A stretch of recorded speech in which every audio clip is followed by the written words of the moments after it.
From shows and movies ranging from Monty Python's Flying Circus and Faulty Towers to The Life of Brian and A Fish Called Wanda, the comedian John Cleese has uproariously and relentlessly satirized politics and religion while stretching the boundaries of decorum and good taste like so many silly walks.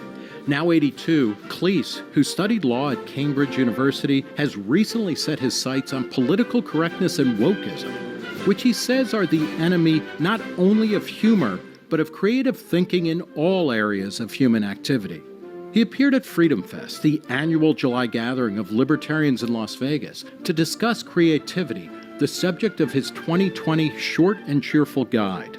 After giving a talk on the attitudes and habits he believes are necessary for creativity to 2,500 attendees, I interviewed Cleese about the importance of freedom of thought and expression for a flourishing society.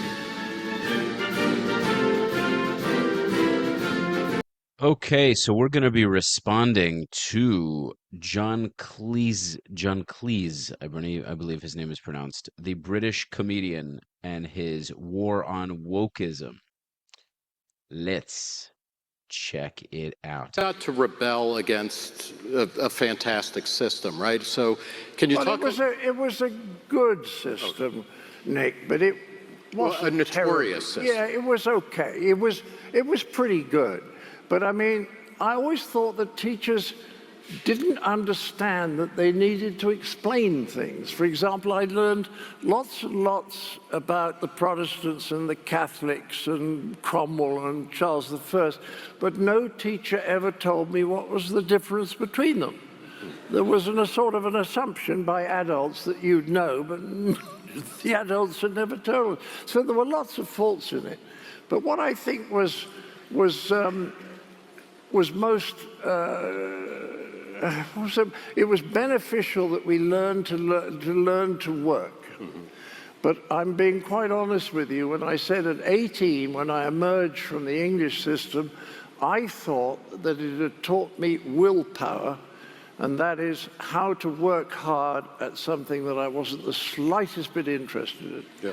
And in your book on creativity, you argue that you can teach creativity, and that it's basically a skill that you can pick up. Well, it's right? what I was talking about there. I don't think you can teach creativity, but you can teach people how to set themselves up where they have the greatest chance of their own creativity emerging. Right, and part of that is being set apart, right? Like, I mean, creating a wall around you so that you have to contemplate the blank page. Because when you are everyone who writes, and I primarily know writers rather than musicians, everyone who writes will tell you that an interruption probably costs you 10 minutes. There have been two research, one said 15, one said 23 minutes.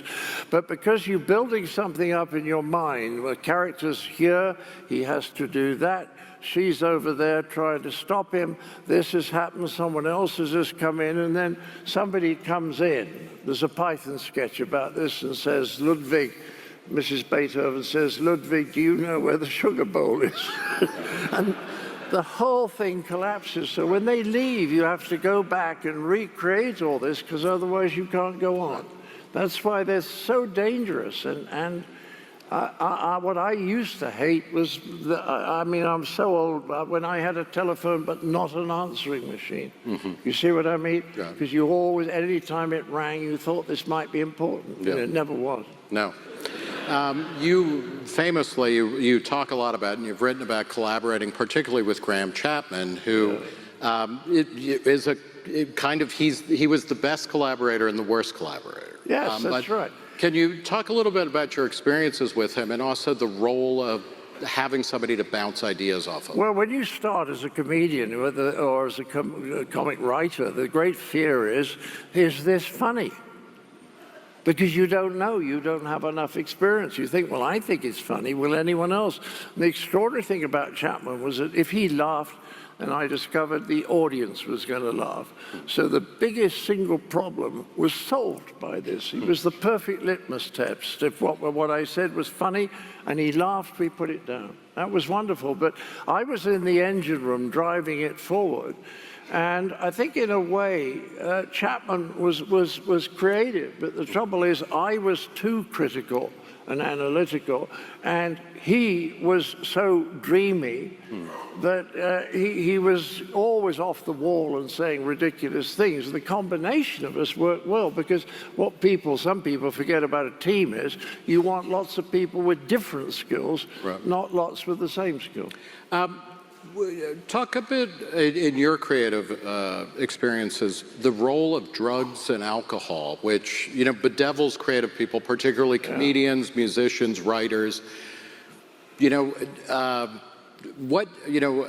Chapman obviously had a real problem with the bottle, but did that also fuel some of his genius as well? Or what about you? I don't think do you use any performance-enhancing drugs to? Money, I think. Okay. That's a good PED. That's a great performance enhancing drug for sure. You know, there's something so special. I've said this so many times. There's something so special about older people who are still so lovely. They're charming. He's so quick-witted. He's sharp as a tack. I think he said 82. It's just so pleasant. It's the kind of person I just want to sit in a lawn chair next to with mountains in the background and just ask him all about life. Marriage, children, challenges, the best moments, the hardest moment. I can talk to someone like this for hours, hours and hours and hours, non-stop. I could probably talk to this guy for 5 hours or more and not get bored. I mean, I imagine anyone can. Anyone who can hold a proper conversation, and who can handle his sarcasm, which I absolutely can. His kind of personality is. He reminds me of my grandmother sitting next to him. I mean, he's funnier. There's no question. My grandmother was pretty funny, but this guy's a riot. He's clearly very intelligent, incredibly intelligent. There's no debate about that.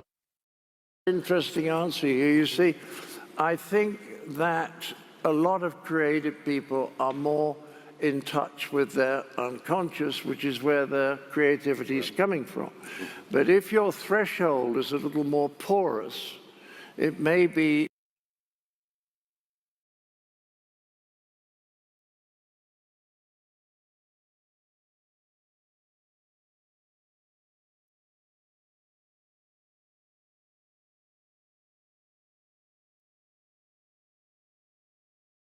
that unconscious stuff of the more Freudian kind can come up.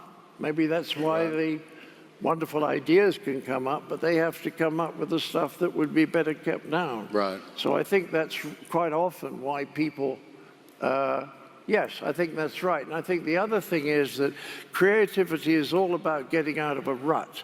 You see, if you're under any kind of pressure, you will always resort to stereotypical thinking.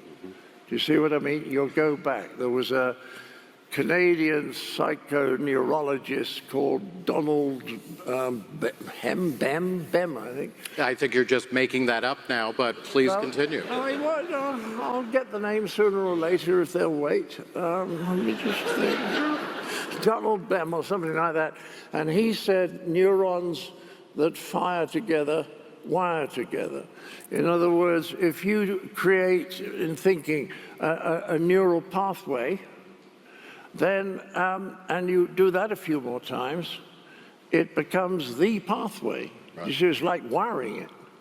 And I think there's a very good parallel with this. Somebody once said it's a bit like hiring a little house in the summer for a holiday for a month.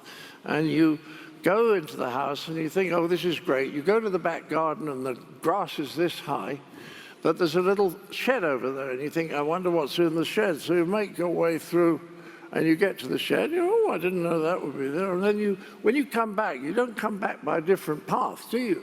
Because this is already easier.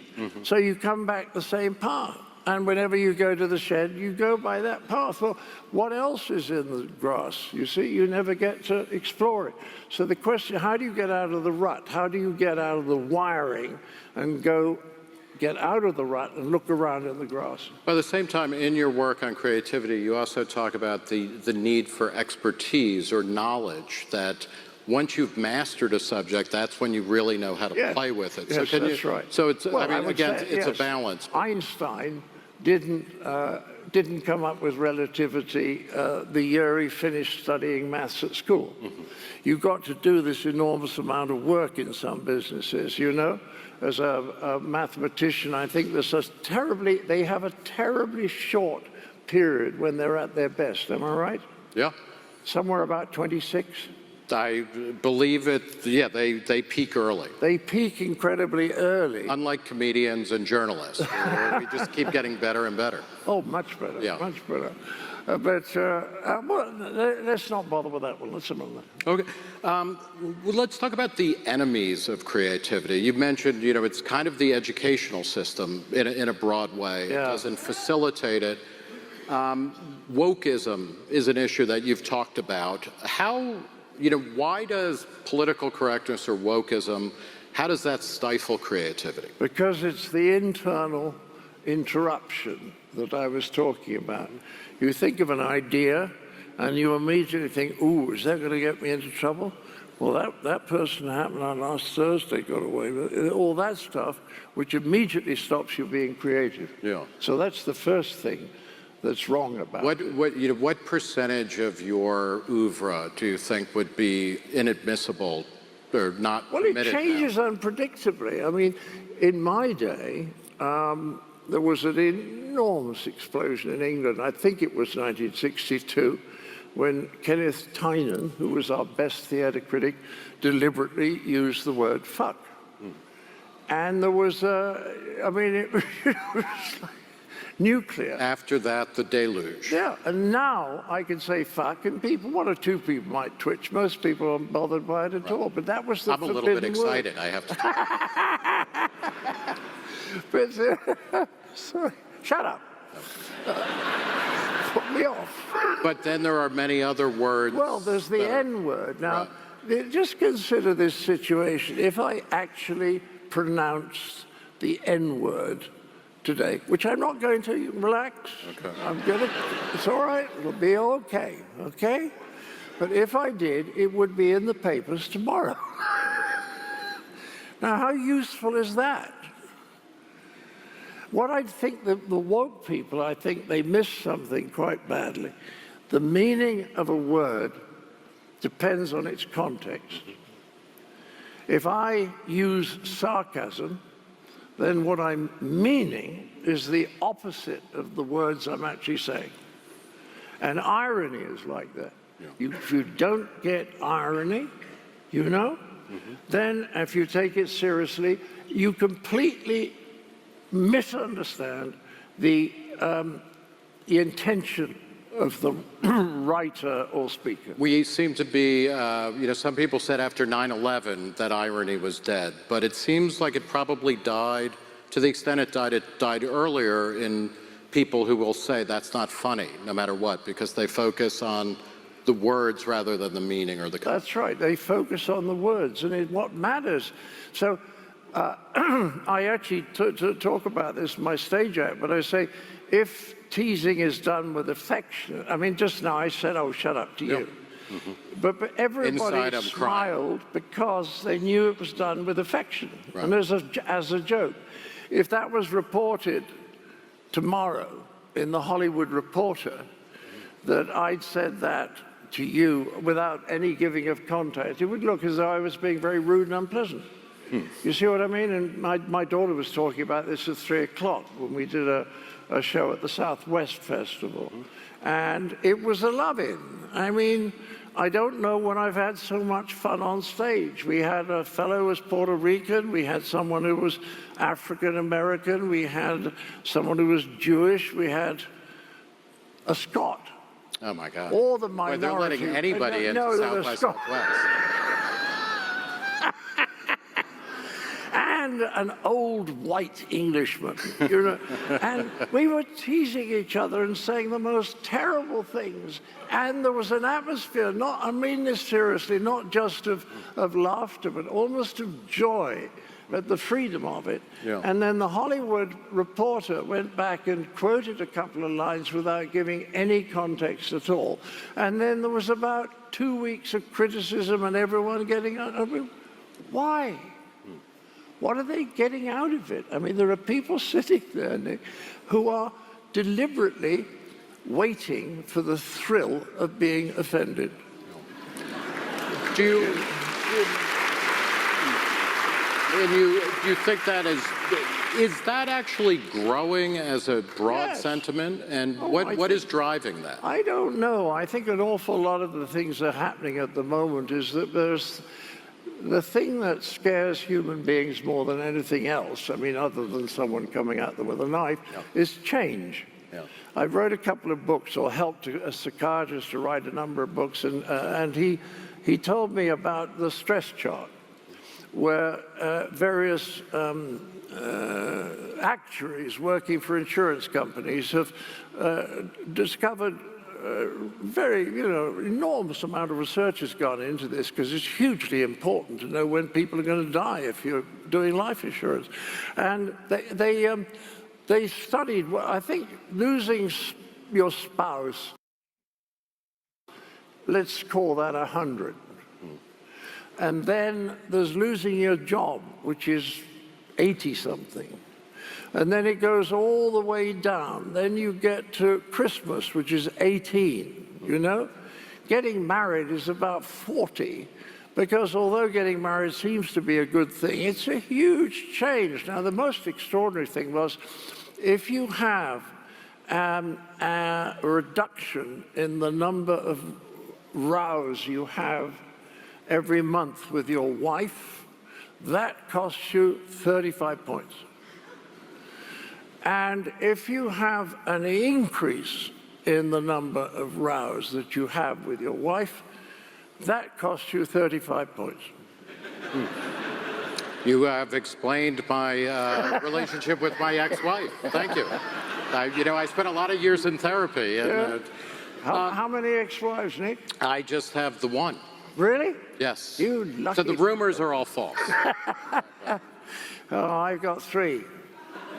And are you done, or are you No, just I got a nice are you going one for now. Elizabeth Well, Taylor? I married Americans 3 times, so I learned my lesson right. eventually. Yeah, that's very good. Wokeism, though, is certainly not the only enemy of creativity. So we talked about maybe teachers or an education system. You have talked about how kind of what sometimes are called the suits, or the people, the money people, running entertainment industries or things like that. How do they inhibit creativity? Because everything they want is the opposite of what the creative people want. They want clarity. Business people, by and large, are very stressed because they're trying to control everything, especially things that they can't really control. And if you talk to body workers like therapists or like physiotherapists or... Prostitutes. I don't know. I should ask them. Interesting. Very interesting. I think they help a lot, actually. Body workers with stress. But if you go to chiropractors or osteopaths or any of these people, they will tell you that the hardest people to work on are business people. Because they're tight. Because they're trying to control the process, even when they're being massaged. Whereas the easiest people to work on are the creative people, because they're used to just letting things happen without trying to control them. You see, when you're playing with your imagination, you shouldn't be trying to control it. You're just seeing where it takes you, because there's no such thing as a mistake. So, but then, I mean, you're not kind of Allen Ginsberg, first thought, best thought, right? You have that. Can you talk a little bit about how you go from, getting things out there that you're talking about, and then how do you kind of revise it down into something When I did Fish Called Wanda, which is the best film I ever wrote, I did, thank you. Thank you. That must, by the way, I mean, obviously your whole life is like this, but that movie came out in 1987. Yeah, and it's still getting a massive response. That must feel wonderful. Yes, yeah, it does. I mean, it is very, very nice when people say to me, thank you for making me laugh. It always makes me feel good. Yeah. Because laughter's good, you know? I'll tell you when I realized this. I was at the Sarajevo Film Festival, and they were talking about the period when there was they were under siege. You know, the Serbs up in the hills, because Sarajevo's in a valley, they were lobbing shells down, and they had snipers, telescopic, you know, shooting people crossing the street. And what they did was, they found an underground garage and they converted it into a cinema. And when it got dark, they would all go to this cinema and watch comedy films. A lot of Monty Python, they told me, but a lot of comedy films. And by the end, when they left the cinema, they felt better. Now, nothing had changed. Do you see what I mean? Nothing had changed, but they felt better. They could cope with it better. And that's when they told me that. I suddenly realized that laughter really helps us. Yeah. It takes us to a part of our mind where we're probably healthier than we are at any other time. And it's this thing about laughing at yourself. I'm not so sure that the Wokes would ever laugh at themselves, no matter how hilarious they are. What, Monty Python originally ran from 1968 to 69 to 73 or 4, and then we started making movies. Right. And we have some audience questions about the movies I want to ask you. But how was it received? Because that was a tough time for Britain, right? And so you were kind of Britain, not quite Sarajevo, but something like that. Did people appreciate it, or how many people were outraged by it because you were making fun of everything great about Britain? Some people. I mean, my mother didn't get it, and a lot of the BBC executives didn't get it. I'm not kidding you. There was a meeting after 4 or 5 of the shows had been transmitted. There was a meeting of the heads of department, head of drama, head of news, head of documentaries, they all had a meeting, about 9 of them.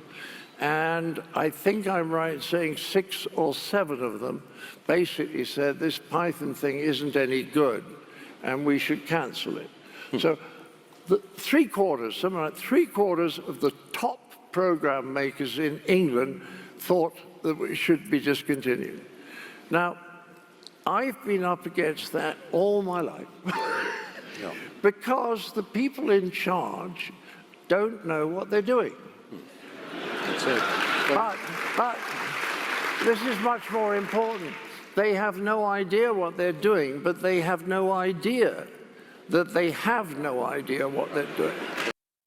They have no idea that they have no idea what they're doing. That's such a good... Monty Python is legendary. What a legendary movie. Oh my God. I love this guy. Really, I really do. I hope I'm half as awesome as he is when I'm his age. In your creativity book, you quote William Goldman, the screenwriter, who among many, he wrote Butch Cassidy and the Sundance Kid and All the President's Men, among many, many. And the one he was most proud of was Princess Bride. Right, yeah, which was based on his own novel. And but he's famous for saying in Hollywood, nobody knows anything. That's right. But they all act as if they do. Well, that's right. And that was, I think that was 1980s he wrote that. But I now have a speech which is called Why There Is No Hope. Because when I was writing with this therapist, I got to know him very well, and I said to him, how many people in your profession really know what they're doing? And he said, about 10%. Wow. And after that, because I was so intrigued by that, every time I met someone who I suspected was particularly good, I would say to them, how many people in your... The highest I ever got was 20%. Yeah. Mostly it was 10 to 15, 1 or 2 people who went as low as 5. But that means that 10 out of 15% of the people don't, know what they're doing, and 85% don't. Right. But why don't the 85% get better? Because they don't know they need to. They think they're good already.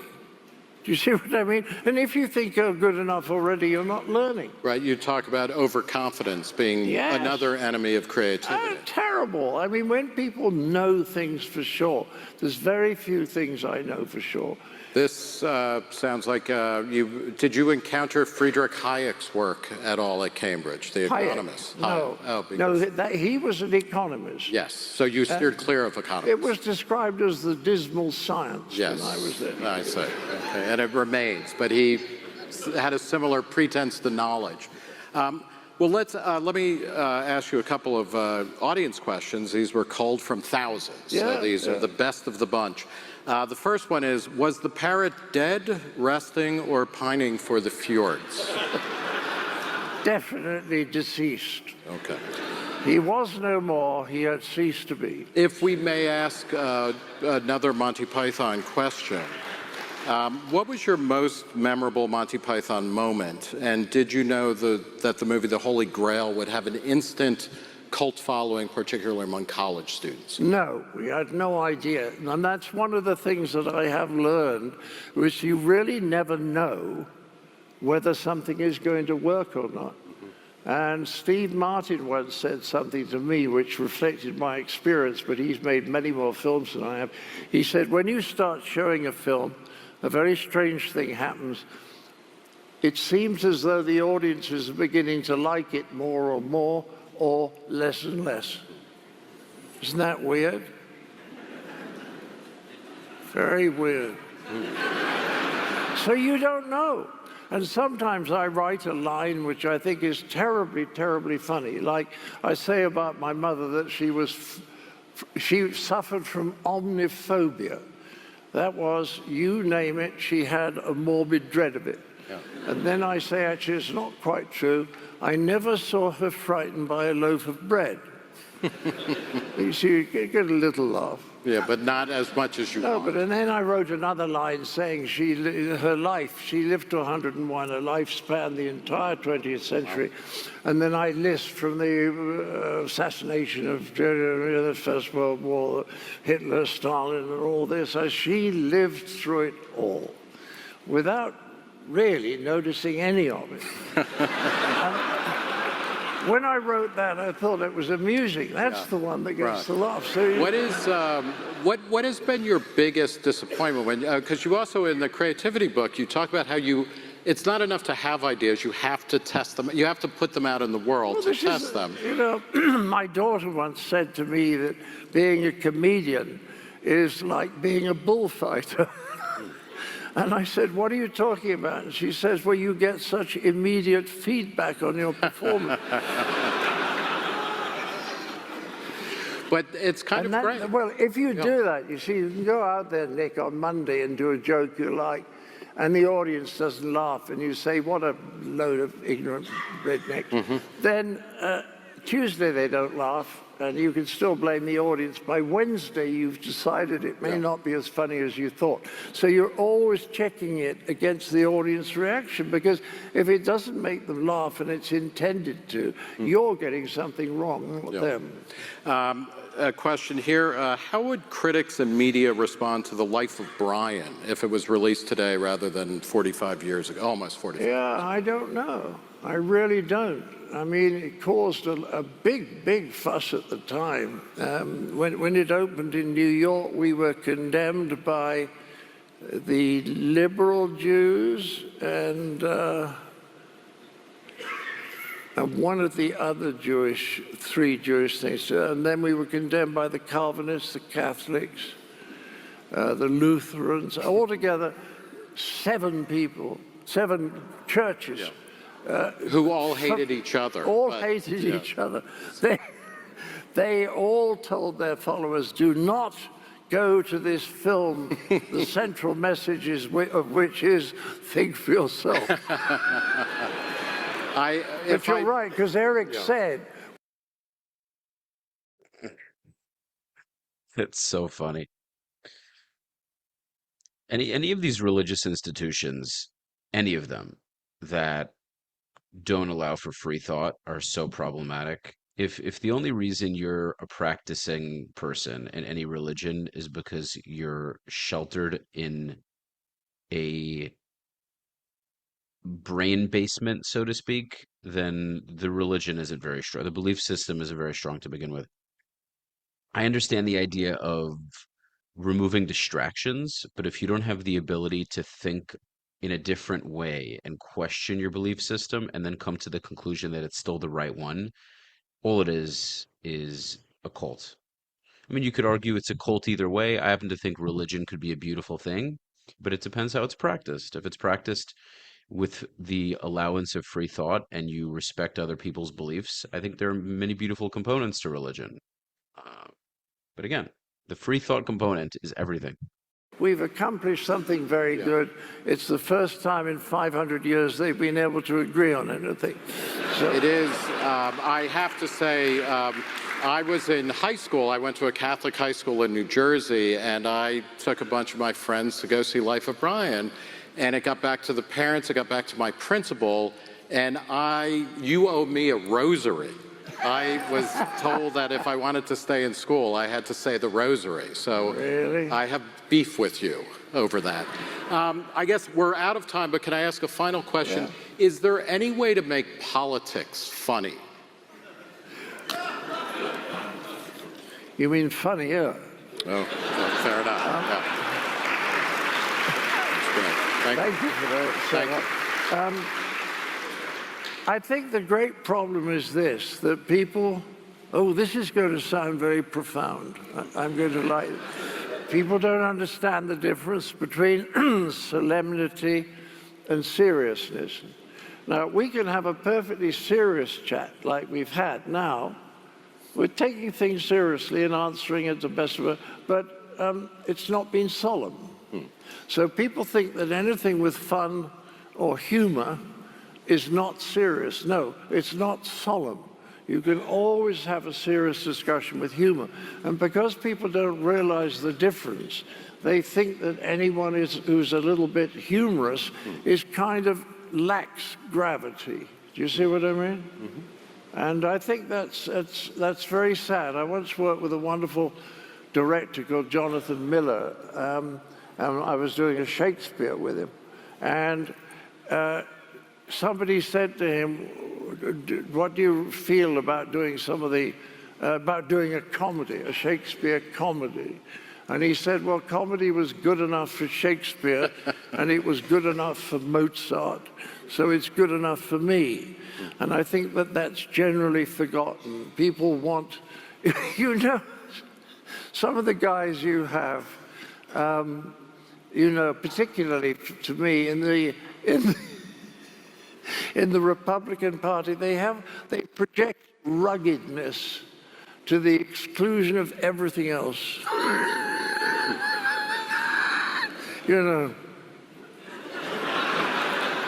I mean, Mike Pence could have been carved out of wood, You'd never notice the difference, but he was serious and has gravity. John Cleese is such a gem. He's he's such a riot. Man, I love this guy. I love Britain really is lucky to have him. He's fantastic. I hope he lives till 120, as the Jews say. What a wonderful person. Really, just tremendous. Um, with that said, leave your thoughts in the comments. Make sure to subscribe to the channel. Subscribe, like, and share. Follow me at Rafi the Realtor for all of your real estate needs in South Florida. And you can support the channel via the Buy Me a Coffee link in the pinned comment or description. Until next time, folks. Ta-ta for now.